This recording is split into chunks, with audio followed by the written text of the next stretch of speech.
सत्य समाचार, तटस्थ समाचार, समाज बदल्ने हाम्रो अभियान। नमस्कार, यो हो टाइम समाचार। म वीरेन्द्र मन सुरु गरौं 238 जनामा कोरोना संक्रमणको पुष्टि सम्बन्धी प्रसंगबाट। आइतबार पछिल्लो 24 घण्टामा थप 238 जनामा कोरोना संक्रमणको पुष्टि भएको छ।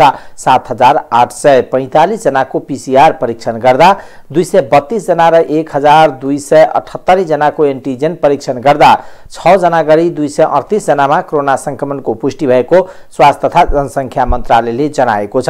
त्यस्तै पछिल्लो 24 घण्टामा कोरोना संक्रमणबाट 1 जनाको मृत्यु भएको छ भने 370 जना निको भएका छन्। आइतबार थपिएसँगै नेपालमा कोरोना संक्रमितको कुल संख्या 9,14,333 पुगेको छ। यो सँगै नेपालमा मृत्यु हुनेको संख्या 11,496 पुगेको छ भने 8,359 जना संक्रमण मुक्त भएका छन्। मन्त्रालयका अनुसार हाल देशभर सक्रिय संक्रमितको संख्या 7,164 जना रहेका छन्, जसमध्ये 6,696 जना होम आइसोलेसनमा रहेका छन् भने 468 जना संस्थागत आइसोलेसनमा रहेका छन्। कोरोनाका बिरामी मध्ये 227 जना आइसियु र 51 जना भेन्टिलेटरमा उपचार छन्। त्यस्तै 10 वर्ष मुनिका 6 बालबालिकामा कोरोना संक्रमणको पुष्टि भएको छ भने 11 देखि 20 वर्ष उमेर समूहका 21 जना कोरोना संक्रमित थपिएका छन्।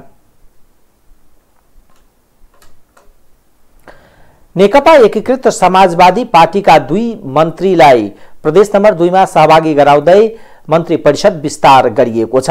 नेकपा यसबाट उद्योग, पर्यटन, वन तथा वातावरण मन्त्रीमा शत्रुघ्न महतो र कानून न्याय तथा प्रदेश सभा मामिला मन्त्रीमा प्रमोद यादव शपथ लिएका छन्। प्रदेश प्रमुख हरिशंकर मिश्रले दुवैजना मन्त्रीलाई शपथ ग्रहण गराउनु भएको थियो।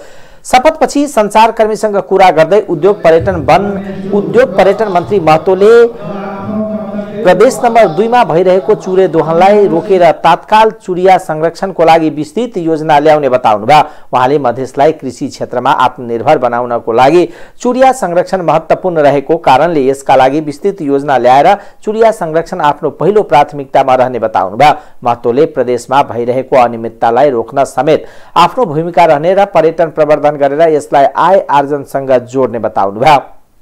फर्स्ट प्राथमिकता भनेको पहल गरिसकेपछि यो 2 नम्बर प्रदेशमा मात्रै होइन, यो देशको एउटा मेरुदण्ड लाइफलाइनसँग जोडिएको चुरे क्षेत्र जुन एउटा विनाश भइरहेको अवस्थामा छ, यसलाई हामी फर्स्ट प्राथमिकता साथ कसरी चुरेलाई संरक्षण गर्ने, जो अहिले हामी भन्छौँ यो देशको सबभन्दा प्रदेश नम्बर 2 अन्नको भण्डार हो, तर प्रत्येक वर्ष क्षयीकरण भइरहेको छ, उब्जाउ जमिन कटान भइरहेको छ, डुबान भइरहेको छ।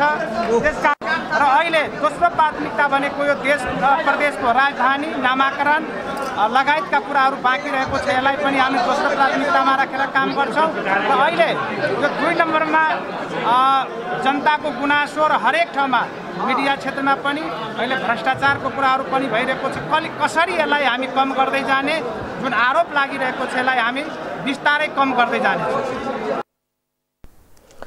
त्यसैगरी नवनियुक्त मन्त्री यादवले प्रदेश र संघीयतालाई संस्थागत विकासका लागि कानून निर्माण महत्त्वपूर्ण पक्ष रहेको कारणले कानून निर्माणका लागि हुने गरिएको समस्याहरूलाई हटाएर तात्काल प्रदेशको विकास कानून निर्माणको कार्यलाई अगाडि बढाउने बताउनुभयो। मुख्यमन्त्री राउतले एकीकृत समाजवादीलाई सरकारमा ल्याउन आफ्नै पार्टीका उद्योग, पर्यटन, वन तथा वातावरण मन्त्री रामनरेश राय यादवलाई पदमुक्त गरेका थिए। एकीकृत समाजवादीलाई उद्योग, पर्यटन, वन तथा वातावरण सहित मुख्यमन्त्री राउतले आफ्नो मातहतमा राखेका कानून न्याय तथा प्रदेश सभा मामिला मन्त्रालय नेकपा यसलाई लिएका हुन्। मुख्यमन्त्री राउत कानून न्याय तथा प्रदेश सभा मामिला र वाणिज्य आपूर्ति तथा विज्ञान प्रविधि मन्त्रालय आफ्नै मातहतमा राखेका थिए। तात्कालीन राजपाबाट सरकारमा सहभागी भएका मन्त्रीहरूलाई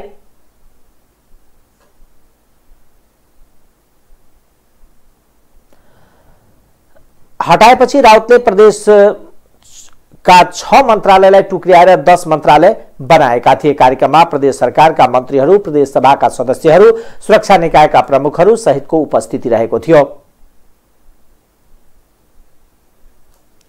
नेपाली कांग्रेस जनकपुर धाम उपमहानगरपालिकामा सर्वसम्मत नेतृत्व चयन भएको छ। आइतबार स्थानीय गोपाल धर्मशालामा जारी अधिवेशनमा नगर सभापतिमा मनोज शाह निर्विरोध निर्वाचित भएका हुन्। नगर सभापतिका लागि शाहको मात्र उम्मेदवारी परेपछि उनी निर्विरोध भएका हुन्।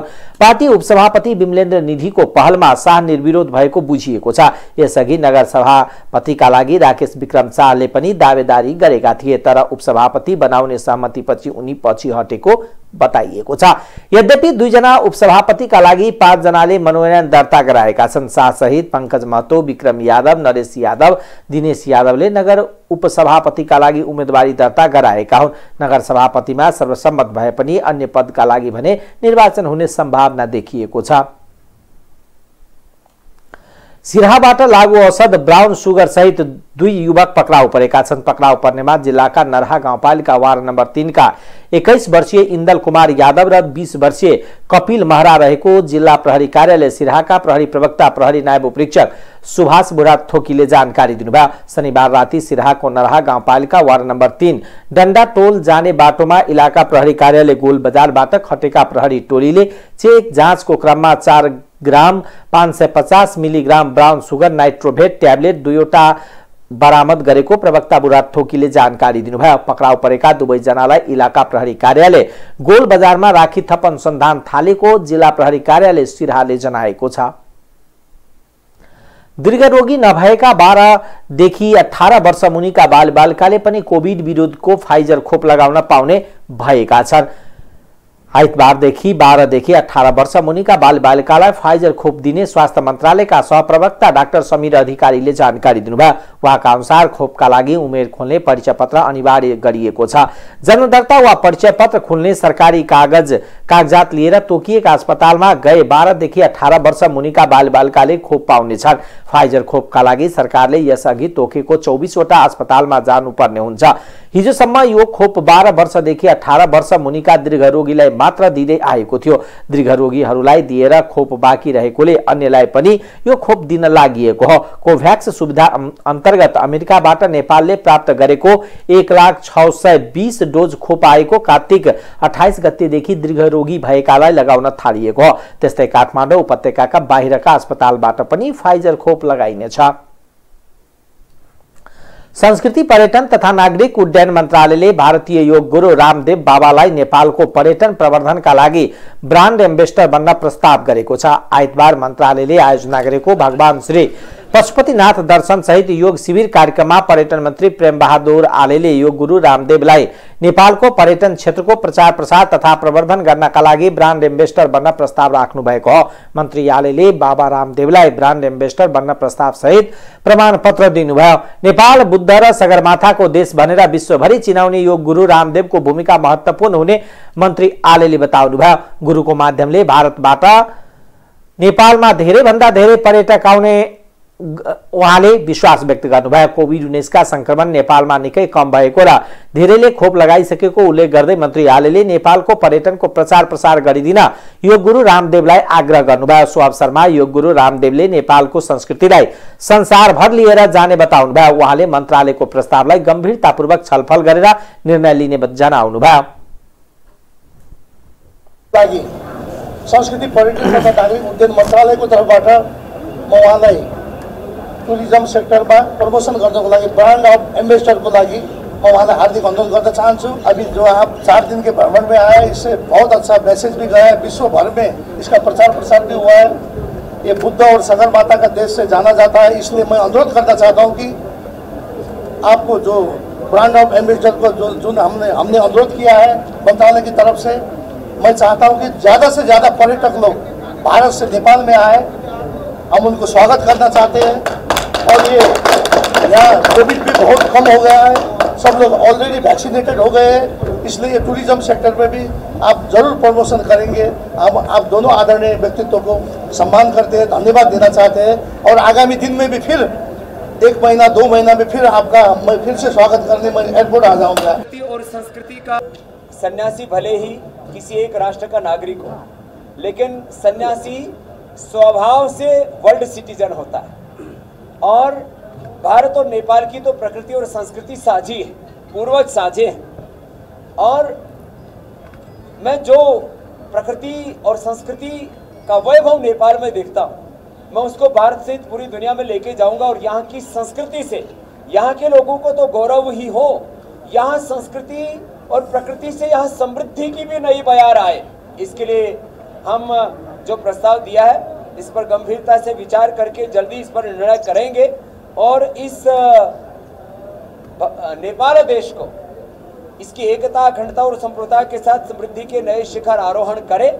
इस दिशा में पतंजलि योगपीठ की ओर से जो भी योगदान हो सकता है उसकी एक पूरी रूपरेखा बना करके एक लंबी कार्य योजना के तहत हम अपना संपूर्ण योगदान देंगे।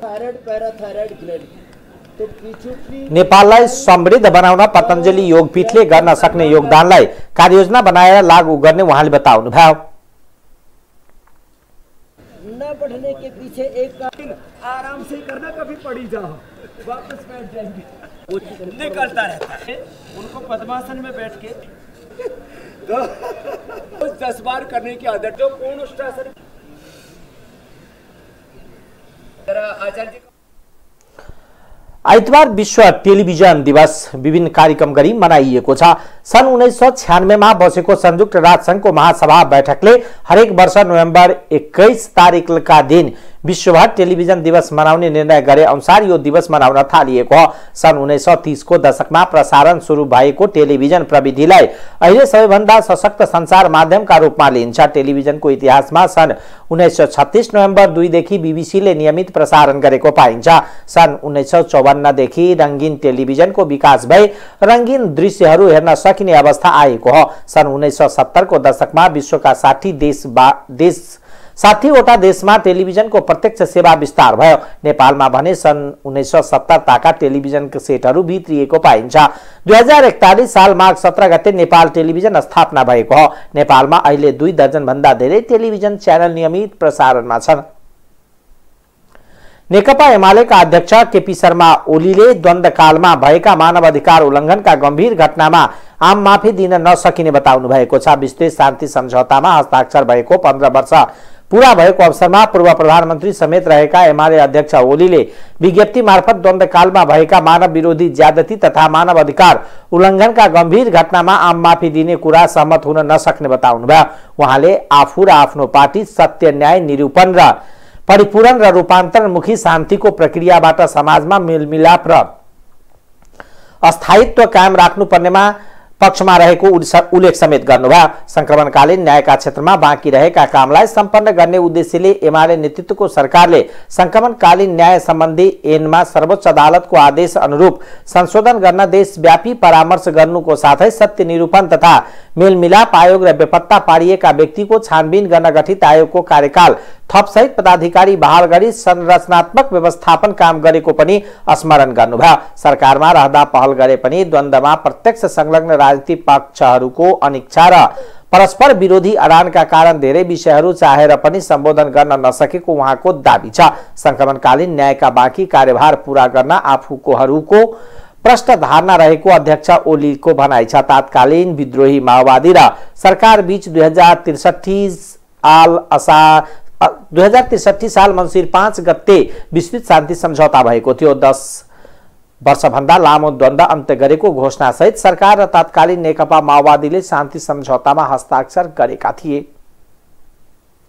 नेकपा एमालेका उपाध्यक्ष डाक्टर भीम बहादुर रावलले पार्टीको 10औं राष्ट्रिय महाधिवेशनमा अध्यक्ष पदमा उम्मेदवारी घोषणा गर्नुभएको छ। नेता रावलले आइतबार पत्रकार सम्मेलन गरी पार्टीमा 10 बुँदे सहमति र अन्तर पार्टी निर्देशन 13 को सही रूपमा पालन नभएमा आलोचना गर्दै मुलुकका सामु विद्यमान चुनौतीको सामना गर्न लागि पर्ने गरी उम्मेदवारी घोषणा गर्नुभएको। उहाँले यही मङ्सिर 10 देखि 12 गतेसम्म चितवनमा हुने राष्ट्रिय महाधिवेशन पार्टीलाई एकताबद्ध, सुसंगठित र समयका चुनौतीहरूको सामना गर्न सक्ने गरी क्रियाशील तुल्याउन तथा गत असोजमा सम्पन्न विधान महाधिवेशनबाट पार्टीको विधान लगायत राजनीति र संगठनात्मक दस्तावेजहरू पारित भए पनि त्यसमा उल्लेखित विषयहरूलाई प्राथमिकीकरण गर्दै कार्यान्वयन गर्न तद अनुकूलको नेतृत्व अपरिहार्य हुने बताउनुभयो। पछिल्लो समय उत्पन्न अन्तर्द्वन्द्वको व्यवस्थापनका लागि पनि मैले पार्टी अध्यक्ष र अन्य नेतासँग अनेकौं पटक वार्ता गर्नका साथै मध्यस्थको समेत भूमिका निर्वाह गरे, तर आफ्नो अख्तियारीको सीमा बन्धन र निर्णयाधिकार अरू नै भएकोले वाञ्छित परिणाम हासिल गर्न नसकिएको नेता रावलले बताउनुभयो। एमाले सक्षम बनिरहोस् भन्ने भावनाका साथ मतभेद, द्वन्द्व र कटुताका साथ सबै अवरोधलाई बेवास्ता गर्दैमा पार्टी एकताको पक्षमा र विभाजन तथा फुटको विपक्षमा उभिने बताउनुभयो। विकास विस्तार र प्रगतिमा म लगायत हजारौं नेता कार्यकर्ता र सदस्यहरूले बगाएको पसिना सधैँ सार्थक बनिरहोस् भनेर पार्टी केन्द्रीय कमिटीको उपाध्यक्षको हैसियतले गम्भीर भएर सोच्नु र दृढ प्रयत्न गर्नु मेरो पनि कर्तव्य हो। त्यसैले देश, जनता र पार्टीका सामु आज भएका र भोलि आउन सक्ने चुनौतीहरूको सामना गर्न सबै सकारात्मक सम्भावनाहरूलाई उद्घाटित गर्दै वर्तमान प्रतिस्पर्धी विश्वमा शान्ति र मानवताका अग्रदूत गौतम बुद्ध जन्मिएको, विश्वको अग्लो हिमाल सगरमाथा उभिएको तथा वीरता र परिश्रमको लागि प्रसिद्ध जनताको मातृभूमि नेपाललाई शिर ठाडो गरी समृद्धिको पथमा अग्रसर रहने तुल्याउन पार्टीलाई नेतृत्व दिने अठोट गरेको छु। मैले राजनीतिक जीवनको आरम्भदेखि नै उठाउँदै आएको पार्टीको विधि, पद्धति, उद्देश्य, लक्ष्य, देशभक्ति र सिद्धान्तको झण्डालाई निष्ठा र दृढताका साथ फहराइरहन अघि बढ्ने संकल्प गरेको छु। यही दृढ संकल्पका साथ पार्टीको विधान महाधिवेशनबाट पारित दस्तावेजमा उल्लेखित र अनुल्लेखित वा स्पष्ट गर्नुपर्ने निम्नलिखित उद्देश्य, लक्ष्य र मान्यताको आधारमा 2078 साल माघ 10 गतेदेखि 12 गतेसम्म चितवन जिल्लामा हुने नेकपा एमालेको 10औं राष्ट्रिय महाधिवेशनमा केन्द्रीय कमिटीको अध्यक्ष पदमा उम्मेदवारी दिने घोषणा गर्दछु। यो कुनै पनि प्रकारको व्यक्तिगत स्वार्थ नराखी जनता र देशको उज्यालो भविष्य र सुरक्षाका एकमात्र लक्ष्य हृदयमा राखेर नै सम्भव भएको थियो। सिद्धान्तनिष्ठ, विधि र पद्धति सम्मत किसिमले सञ्चालित तथा जनता र देशको सर्वोपरि हितमा समर्पित सशक्त एमाले मेरो चाहना रहेको बताउनुभयो। नेकपा एकीकृत समाजवादीका अध्यक्ष माधव कुमार नेपालले पेट्रोलियम पदार्थको मूल्य वृद्धिलाई लिएर सरकार गम्भीर हुनुपर्ने बताउनु भएको छ।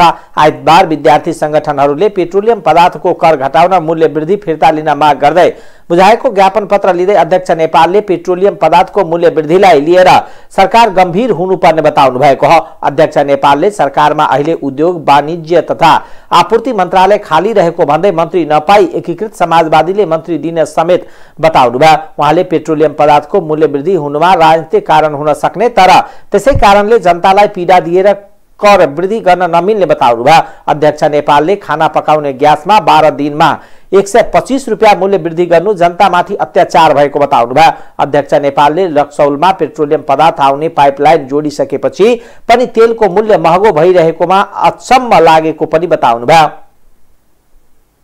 पार्टीहरूले त्यसमा चासो र सरकार राख्नु पर्यो। यस अर्थमा यो हाम्रो दायित्वभित्र पनि पर्दछ। समस्या भनेको मन्त्री पनि त्यहाँ जिम्मेवारी नदिएर पनि बिग्रेको छ। मन्त्री भइदियो भने हुन्छ, प्रधानमन्त्री आफैले सबै कुराहरूलाई चाहिँ राम्ररी बुझ्न सक्दैन, समय दिन पनि सक्दैन। त्यसको निम्ति हामीले भनिरहेका छौँ। अरू कोही पाइया छैन, हामी सधैँ नै मन्त्री दिने भन्ने भनिरहेको छौँ, सुन्दैनन्। अब गर्ने अब यो सबै अवस्था भएको हुनाले म पनि बुझाउँला। बरु मलाई त्यो नम्बरहरू पत्ता लगाएर त्यहाँको सचिवको पनि चाहियो। अब यी एउटा कुरा जुन तपाईँले राख्नुभएको छ, यसको पछाडि पोलिटिकल रिजन होला भन्ने आशंका गर्नुभएको छ। त्यसले हामीलाई बढी उ गरेको छ, संवेदनशील बनाएको छ र सशङ्कित पनि बनाएको छ। र योभन्दा पहिले पनि मूल्य वृद्धि हुँदाखेरि पनि के हो भन्ने कुराहरू पनि उठेको छ। र जनतालाई एकदम पीडामा, वेदनामा पुर्याएर यो कर वृद्धि गर्ने कुरा पनि उपयुक्त हुन सक्दैन। अब समस्याको पाटो होला, बोर्डरमा चाहिँ त्यहाँ तस्करी ज्यादा हुन्छ, यताको सस्तो सामान पारी लिएर जाने, उताको सस्तो सामान वारी लिएर आउने, यस्तो खालको चाहिँ समस्या छ। र त्यसलाई समाधान गर्ने उपायहरू खोज्नुपर्दछ र त्यो उपायहरूलाई हामीले साथ दिनुपर्दछ। आज मात्रै चाहिँ बाहिर बोल्दिनु भयो भने पनि एउटा नैतिक दबाव प्रदान सडकमा। अखिल क्रान्तिकारी अनेरा शिविर र समाजवादी विद्यार्थी युनियन लगायतका 5 विद्यार्थी संगठनहरूले सरकारले पेट्रोलियम पदार्थको मूल्य वृद्धि फिर्ता नलिए कठोर आन्दोलनमा उत्रिने चेतावनी दिएका छन्। प्रमुख प्रतिपक्षी दल नेकपा एमालेका प्रवक्ता प्रदीप गेवालीले प्रधानमन्त्री शेरबहादुर देउवाले बाह्य लगानीमा सञ्चालित टेलिभिजन आस्था नेपाल र पतञ्जलि नेपाल उद्घाटन गरेर कानून विपरीत काम गरेको टिप्पणी गर्नुभएको छ। पूर्व परराष्ट्र मन्त्री समेत रहनुभएका प्रवक्ता गेवालीले नेपालको कानूनले निषेध गरेका ती टेलिभिजन च्यानल उद्घाटन गर्नुको कारण के हो भनेर प्रधानमन्त्री देउवालाई प्रश्न समेत गर्नुभयो। आइतबार प्रेस चौतारी नेपाल उपत्यका प्रदेश कमिटिले काठमाडौँका आयोजना गरेको एक कार्यक्रममा बोल्दै उहाँले नेपालले सञ्चार माध्यममा बाह्य लगानी निषेध गरेको उल्लेख गर्दै ती कुराहरू स्वागत गर्न नसकिने प्रश्न पार्नुभयो। गएको मङ्सिर 3 गते भारतीय योग गुरु रामदेवको स्वामित्वमा रहेको पतञ्जलि कम्पनीले काठमाडौँमा सञ्चालनमा ल्याएको आस्था नेपाल र पतञ्जलि नेपाल नामक 2 टेलिभिजन च्यानलको प्रधानमन्त्री देउवाले उद्घाटन गर्नुभएको थियो। प्रधानमन्त्री देउवाले उद्घाटन गर्नुभएका ती 2 च्यानल कानून सम्मत नभएको प्रवक्ता गेवालीको भनाइ छ। उहाँले ती च्यानल नेपालको कानून विपरीत राष्ट्रिय हित भन्दा फरक ढंगले सञ्चालनमा आएको प्रारम्भिक प्रतिक्रिया समेत दिनुभयो। प्रवक्ता गेवालीले ती टेलिभिजन च्यानलबारे विस्तृत रूपमा छलफल गर्न जानकारी दिनुभयो। उहाँले कानून सम्मत, विधि सम्मत र नेपालले प्राथमिकता तय गरेको क्षेत्रमा आउने बाह्य लगानीलाई भने आफूहरूले सधैँ स्वागत गर्ने बताउनुभयो। अब कुन ढङ्गले प्रधानमन्त्रीले त्यो टिभी च्यानल उद्घाटन गर्नुभयो त्यो हामीले बुझेका छैनौँ। दोस्रो, नेपालमा लगानीका निम्ति हाम्रा निश्चित माध्यमहरू छन्। त्यसका लागि उद्योग विभाग अन्तर्गत वन स्टप सर्भिस छ, त्यसका निम्ति इन्भेस्टमेन्ट बोर्ड छ। बाह्य लगानीलाई के सुविधाहरू दिने नदिने भन्ने कुरा चाहिँ हाम्रा निश्चित नियमहरू छन्। कुनै एकजना व्यक्तिले सस्तो लोकप्रियताका लागि म तपाईँलाई यो कुराहरू सुविधा दिन्छु भन्दैमा ती कुराहरू भइहाल्छन् जस्तो लाग्दैन, किनभने ती कानुन सम्मत हुन जरुरी हुन्छ। नेपालमा विदेशी लगानी आउने कुरा राम्रो हो, तर लगानी कानुन सम्मत हुनुपर्छ, विधि सम्मत हुनुपर्छ। सहमतिका आधारमा नेतृत्व चयनका निम्ति अधिकतम प्रयत्नहरू गरिरहेका छौँ। यद्यपि नेकपा एमाले भित्र योग्यता र क्षमताको यति असीमित भण्डार छ कि 15 जना पदाधिकारी बनेर हाँक्न सक्ने सबै नेताहरूलाई हटाउन र 225 जनाको केन्द्रीय कमिटीभित्र केन्द्रीय सदस्यको रूपमा जिम्मेवारी लिएर त्यो दायित्व पुरा गर्न इच्छुक र सक्षम साथीहरूलाई हटाउन त्यति सजिलो छैन। हाम्रो हरसम्भव प्रयत्न हुनेछ एकीकृत र सहमतिको आधारमा नेतृत्व चयन गर्ने। केही गरी त्यसो हुन सकेन छ भने पनि त्यो बिल्कुल स्वस्थ प्रतिस्पर्धा हुनेछ। कुनै प्यानलहरू हुने छैनन्। व्यक्तिको रूपमा व्यक्ति प्रतिस्पर्धा गर्नुहुनेछ र प्रतिस्पर्धाबाट जे परिणाम आउनेछ त्यो परिणामलाई स्वीकार गरेर फेरि पार्टीको मिसनलाई पुरा गर्नका निम्ति हामी एकताबद्ध भएर अगाडि बढ्नेछौँ। त्यसो भएको हुनाले नीतिमा, मनोविज्ञानमा र नेतृत्व निर्माणमा समेत यो एकताको महाधिवेशन हुनेछ पहिलो। दोस्रो, यो ऊर्जाको महाधिवेशन हुनेछ। धेरै ज्योतिषहरूले भविष्यवाणी गरे कि नेकपा विभाजित भइसकेपछि, नेकपा एमाले सरकारबाट बाहिरिएपछि र माधव नेपालजीहरू चोइटिनु भएपछि अब एमाले सिद्धियो भन्ने धेरै ज्योतिषहरूका भविष्यवाणी तपाईँहरूले सुन्नुभयो। तर जति नेकपा एमाले विरुद्ध प्रहारहरू भइरहेका छन्, नेकपा एमालेका विरुद्ध आक्रमणहरू भइरहेका छन्, नेकपा एमालेको विरुद्ध दुष्प्रचारहरू भइरहेका छन्, पार्टीमा ऊर्जा त्यही ढङ्गले झन्झन बढिरहेको देखिन्छ। लोकतन्त्रको संविधानको रक्षाका लागि पार्टी नयाँ ढङ्गले अगाडि आउनेछ। जनतालाई त्यो लोकतन्त्रको त्यो परिवर्तनको अनुभूति कसरी दिलाउने, त्यो सिद्धान्तका ठुला बहसले हुँदैन। अब गणतन्त्र प्रत्येक घरमा पानीको धारा बनेर ओर्लिन सक्नुपर्छ। यसैबीच प्रवक्ता गेवालीले पार्टीको 10औं महाधिवेशनमा नेताहरूको व्यवस्थापनका लागि विधान संशोधन गर्ने सम्भावना नरहेको बताउनुभयो। विधानको परिधिभित्र रहेर योग्यभन्दा योग्य नेताहरूलाई नेतृत्वमा चयन गर्ने उहाँको भनाइ थियो। प्रवक्ता गेवालीले महाधिवेशनमा विधानको विषयले नेतृत्व चयनमा समस्या परेकोले त्यसलाई समाधान गरेर अघि बढ्न पहिलो पटक पार्टीको विधान महाधिवेशन छुट्टै आयोजना गर्नु परेको पनि स्मरण गराउनुभयो। भारत चीन र बेलायतका लागि प्रस्तावित राजदूतको सुनवाई गर्न आइतबार राखिएको संघीय संसदको संसदीय सुनवाई समितिको बैठक आवश्यक न्यूनतम संख्या नपुगेपछि स्थगित गरिएको छ। 15 सदस्यीय समितिमा हाल 12 सदस्य रहेकोमा आइतबार 5 जना मात्र उपस्थित रहेकोले आवश्यक संख्या नपुग्दा बैठक स्थगित गर्नु परेको समितिका सभापति लक्ष्मणलाल कर्णले बताउनुभयो। समितिमा रहेका नेपाली कांग्रेसका सांसदहरू, पार्टीका विभिन्न तहका अधिवेशनमा र प्रमुख प्रतिपक्षी दल नेकपा एमालेका सांसदहरू पनि महाधिवेशनमा व्यस्त रहेका कारण आइतबारको बैठकमा आवश्यक संख्या नपुगेको उल्लेख गर्दै सभापति कर्णले अर्को बैठक यही मङ्सिर 17 गतेका लागि तय गरिएको पनि जानकारी दिनुभयो। कोरम 1 घण्टा इन्तजार गर्नु, कोरम पुगेन, त्यसका विभिन्न कारण होला। महाधिवेशन चलिराखेको छ अहिले एमालेको, उहाँहरू केही आउनुभयो, केही आउन सक्नु भएन। नेपाली कांग्रेसको पनि गाउँ जिल्लाको अधिवेशन चलेको छ, उहाँहरू पनि पुग्नु भएन। आउँछु भन्ने मान्छे पनि आएनन्। हामी कमसे कम कोरम पुग्ला भनेर बैठक राख्यौँ, तर त्यो भएन। नहुँदाखेरि अब एमालेको बीचमा फेरि महाधिवेशन छ, त्यसपछि आइपिओमा जानुपर्ने मान्यहरू परेका छन्। त्यसकारण अहिले मोटामोटी हामीले 17 गते अर्को बैठक गर्ने गरी दिनचर्या तोक्या।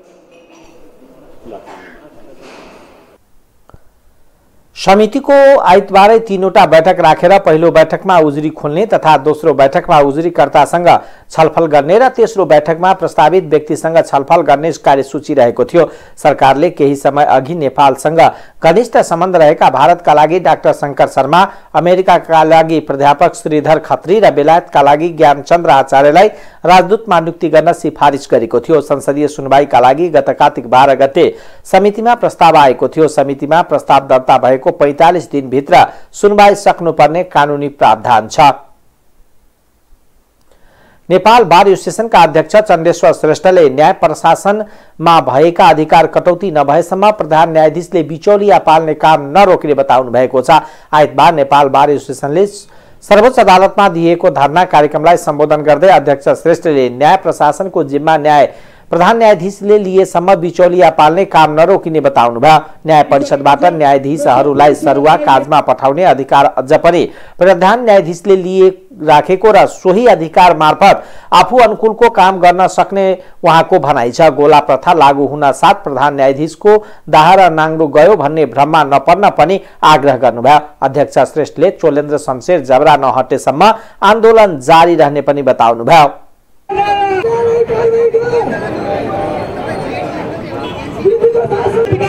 जुन पास गर्यो फुल कोर्टले त्यसैबाट भइसक्यो।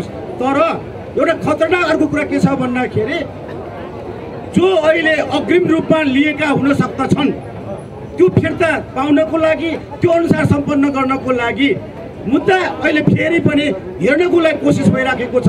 खबरदार त्यस किसिमको मुद्दाहरू हेर्ने काम रोकियोस्। जसले महिना फिर्ता लिनुपर्ने छ उनीहरू भन्नुहोस्, हामी त्यो फिर्ता गराउनको लागि तयार छौँ, त्यसको लागि आह्वान गर्दछौँ। त्यसपछि दोस्रो कुरा, जसले भिजिलान्टे हिजो अस्ति सर्वोच्च नेपाल बारको प्राङ्गणमा पठाएका थिए, हामी कहाँ त्यो पठाउनेको व्यक्तिको नाम पनि आइसकेको छ। त्यो नाम हामीले खुल्ला रूपमा राख्नको लागि हामी समय पर्खिराखेका छौँ।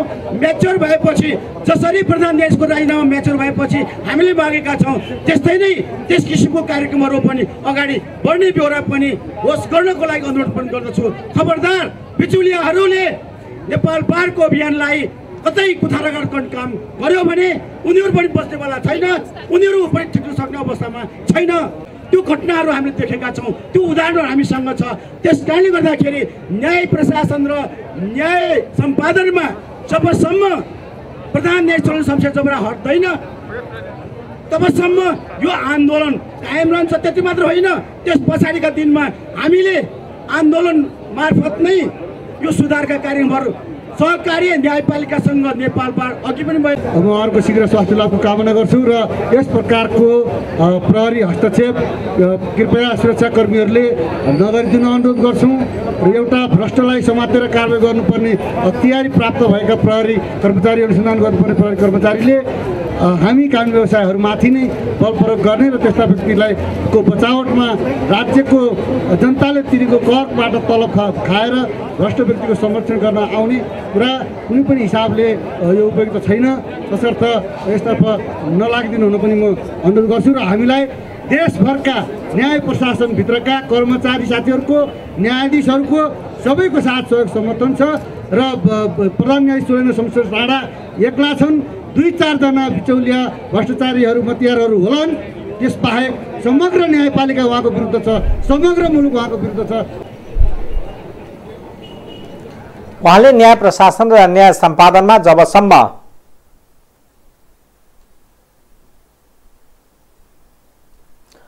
कायमै रहन्छ उहाँले आगामी दिनमा प्रधान न्यायाधीश जबराको विरुद्धमा राजनीतिक दल कहाँ र संसदमा पनि जाने भन्दै उहाँले जानु अघि नै राजीनामा दिने चेतावनी दिनुभयो। उज्यालो भएदेखि रात नपरुन् जेलसम्म उत्तरतर्फ चाँदी झै टल्किएका धौलागिरी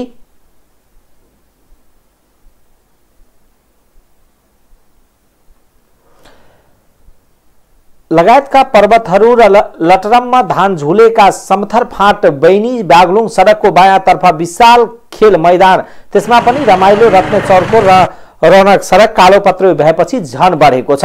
म्याग्दीको बेनी नगरपालिका 1 रत्नचौरदेखि अजम भकुण्डे हुँदै भकमली जोड्ने सडकको रत्नचौर र अजर्म खण्डको 1300 मिटर सडक कालोपत्रे गरिएपछि रत्नचौरको रौनक बढेको हो। समथर फाँटमा झुलेको धान फाँटको बीचमा चिटिक्क कालोपत्रे सडक र पृष्ठभूमिमा धौलागिरी नीलगिरी लगायतका हिम श्रृङ्खलालाई पृष्ठभूमिमा पारेर तस्विर खिचाउने, टिकटक बनाउने र रमाउने यहाँ दैनिक संयोगको संख्यामा युवा युवतीहरू आउन थालेपछि अहिले रत्नचौर गाउँ बेफुर्सदिलो बनेको छ। बेनी नगरपालिकामा 3वटा वडालाई समेटिएको यस सडक खण्डको 0 किलोमिटर रत्नचौरदेखि सडक कालोपत्रे सुरु गरिएको हो। सडक डिभिजन कार्यालय बागलुङ मार्फत यस वर्ष 1300 मिटर सडक कालोपत्रे गर्ने योजना अनुसार 1300 मिटर सडक पिच गरिएको बेनी नगरपालिका 2 रत्नचौरका वाडा अध्यक्ष टेक बहादुर रावलले बताउनुभयो। उहाँका अनुसार कालोपत्रेसँग अजम्मदेखि भकुण्डेसम्मको सडकलाई समेत फराकिलो बनाउने, नाली निर्माण गर्ने, ढलान गर्ने लगायतका स्तर उन्नति कामहरू भएका छन्। सडक नाली सहितको 8.20 मिटर फराकिलो बनाइएको छ। सडक डिभिजन मार्फत सडक कालोपत्रे गर्न 1 करोड 37 लाख र सडक स्तर उन्नति गर्न 1 करोड 12 लाख 76 हजार सडक कालोपत्रे र स्तर उन्नतिको काम भएको वाडा अध्यक्ष रावलले बताउनुभयो। सडक फराकिलो बनाउने, ह्युम पाइप राख्ने, ग्रेभल गर्ने, मेसनरी पर्खाल लगाउने र ढलान समेत गरी स्तर उन्नति लगायतका कामहरू सम्पन्न भइसकेको र आगामी वर्ष अजम्मसम्म कालोपत्रे गर्ने योजना रहेको उहाँले जानकारी दिनुभयो। सडकको ट्र्याक निर्माण भएको करिब 2 दशकपछि ग्रामीण सडक कालोपत्रे योजना सञ्चालन भएपछि स्थानीयवासी उत्साहित बनेको स्थानीय अम्बर बहादुर बोगटीले बताउनुभयो। कच्ची सडकका कारण नियमित सवारी साधन सञ्चालन नहुने, हिउँदमा धुलो र बर्खायाममा हिलोको शास्ति बेहोर्दै आएकोमा सडक कालोपत्रे सुरु गरिएपछि स्थानीयवासीमा खुसियाली छाएको छ। प्रतिनिधि सभा सदस्य भूपेन्द्र बहादुर थापाका अनुसार रत्नचौर र भकुण्डेदेखि भकमिली जोड्ने 18 किलोमिटर सडकको डीपीआर नै तयार पारेर बहुवर्षीय योजना सञ्चालन भएको हो। आगामी वर्ष समेत बजेट विनियोजन गरी कालोपत्रे सहितको स्तरीय सडक निर्माणका लागि पहल गरिनेछ। अब आर्थिक समाचार।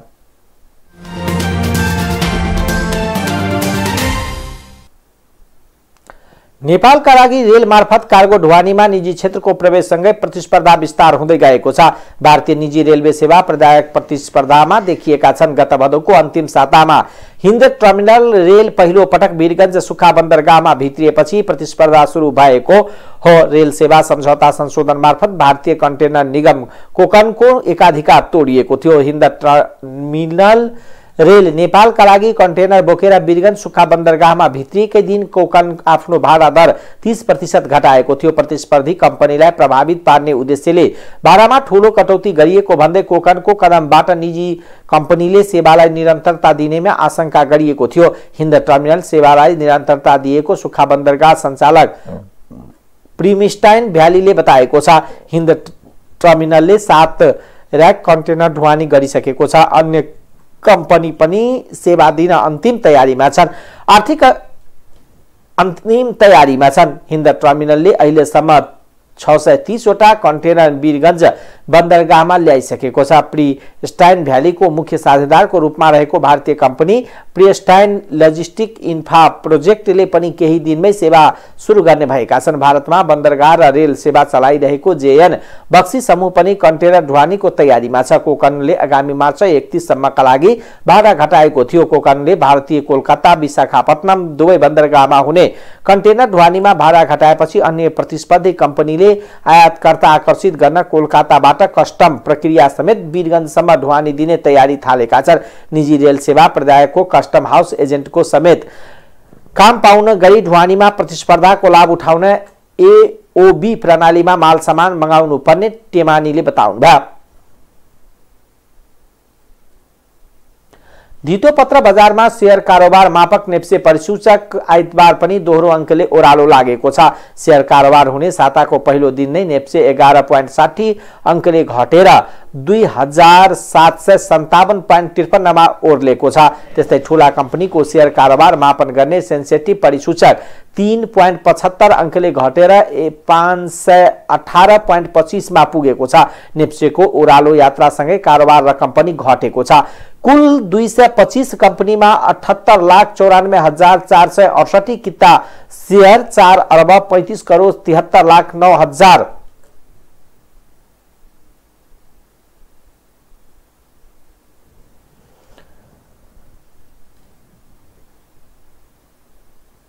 9,319 मा कारोबार भयो। आइतबारको कारोबारपछि बजार पुँजीकरण 38 खर्ब 78 अर्ब 49 करोड 47 लाख 20 हजारको हाराहारीमा सीमित भएको छ। कारोबार भएको 13 उपसमूह मध्ये 2 उपसमूहको शेयर ओह्रालो लागेको छ भने 11 उपसमूहको शेयर उकालो लागेको छ। जलविद्युत 13.21 र उत्पादन उपसमूह 96.14 अङ्कले बढेको छ। त्यस्तै ब्याङ्किङ 5.1, व्यापार 58.54, होटल तथा पर्यटन 50.88, विकास बैंक 6.89, वित्त 19.23, निर्जीवन बीमा 64.16, अन्य 38.88, लघुवित्त 17.43, जीवन बीमा 140.5, सामूहिक लगानी कोष 0.03 र लगानी 0.74 अङ्कले घटेको छ। कारोबारका आधारमा महालक्ष्मी बैंक शीर्ष स्थानमा रहेको छ। सो बैंकको 50 करोड 79 लाख 92,332 कारोबार भयो। National hydro power 23 crore 84 lakh 50,482, Nepal दूरसञ्चार कम्पनी 22 करोड 62 लाख 38,338, हिमाल उल्खा हाइड्रो पावर 21 करोड 50 लाख 75,106 र माथिल्लो तामाकोशी 15 करोड 25 लाख 38,668 बराबरको कारोबार भई शीर्ष 5 मा पर्न सफल भएका छन्। नेप्सेका अनुसार नारायणी डेभलपमेन्ट बैंक मानुषी लघुविद्युतको शेयर मूल्यमा 10% ले वृद्धि भई सकारात्मक सर्किट लागेको छ। त्यस्तै कार्पोरेटिभ development bank 8, Himal Dolakha hydro power 6.40, Shivashree hydro power लगानीकर्ताले 4.19% ले कमाए। यसैगरी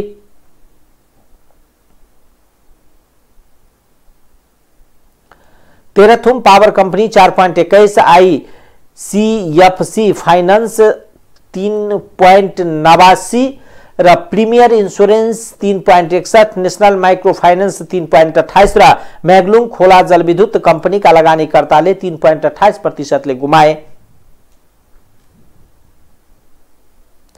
अब अंतर्राष्ट्रीय समाचार।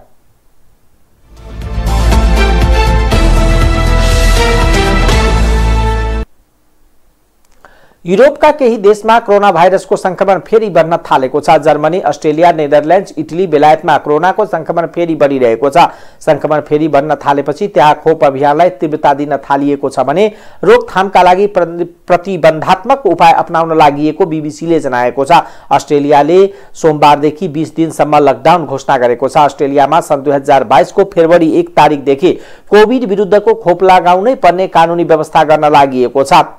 जर्मनी त्यस्तै जर्मनीमा पनि कोरोना भाइरसको संक्रमण बढ्दै गएको छ। जर्मनीले खोप नलगाएकालाई थप कडाई गर्ने भएको छ। त्यहाँ खोप नलगाएकाहरूलाई खेल स्थल, सांस्कृतिक कार्यक्रम र रेस्टुरेन्ट जस्ता ठाउँमा प्रवेश निषेध गरिने भएको छ। अब खेलकुद समाचार।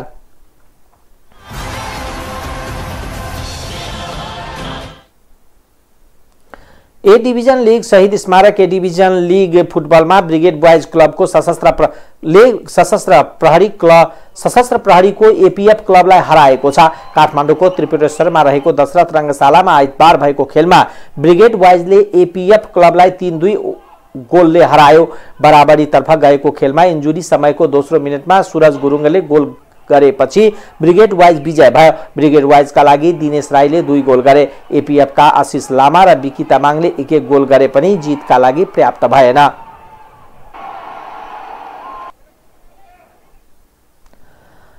टाइम समाचार अहिलेको लागि यति नै। हेर्दै गर्नुहोला टाइम्स टेलिभिजन। नमस्कार।